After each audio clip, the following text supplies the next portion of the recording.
എന്ത് ചെയ്യണം, നിങ്ങളെ നിക് നെയിം നിങ്ങളെ നാട്ടിലെ അക്കൗണ്ട് ആണെന്നുണ്ടെങ്കിൽ നിങ്ങളുടെ നിക് നെയിം അതെല്ലാം വേറെ ആരെങ്കിലും എന്നുണ്ടെങ്കിൽ അവരെ നിക് നെയിം കൊടുക്കുക.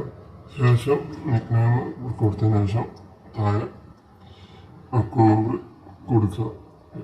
ഇവിടെ അക്കൗണ്ട് നമ്പർ കൊടുക്കുക, നാട്ടിലെ അക്കൗണ്ട് നമ്പർ കൊടുക്കുക. ശേഷം സേവിങ്സ് അക്കൗണ്ട് ആണോ അതോ എല്ലാവരും അക്കൗണ്ട് ആണോ എന്നുള്ളത് ഇവിടെ ഏത് അക്കൗണ്ടാണ് നാട്ടിലെ ഏത് ടൈപ്പ് അക്കൗണ്ടാണ് ആ ടൈപ്പ് അക്കൗണ്ട് വാങ്ങി ഇവിടെ കൊടുക്കുക. ഇവിടെ സേവിങ്സ് അക്കൗണ്ട് കൊടുത്തിട്ടുണ്ട്. നിങ്ങൾ ഏത് അക്കൗണ്ടാണ് അവിടുത്തെ നാട്ടിലുള്ള ആ അക്കൗണ്ടിൻ്റെ ടൈപ്പോട് കൊടുക്കാം. ശേഷം നാഷണാലിറ്റി ഓഫ് ഇന്ത്യൻ ഓക്കിന് താഴെയായി ബെനഫിഷ്യറി ടൈപ്പ്. ഇവിടെ നിങ്ങൾ ID പാസ്പോർട്ട് നമ്പർ വെച്ചിട്ട് അങ്ങനെ ചെയ്യാം. അതല്ല ആധാർ കാർഡ് നമ്പർ ഉണ്ടെങ്കിൽ അത് വെച്ചിട്ട് ചെയ്യാം. പാസ്പോർട്ട് നമ്പർ കൊടുത്തിട്ടുണ്ട്.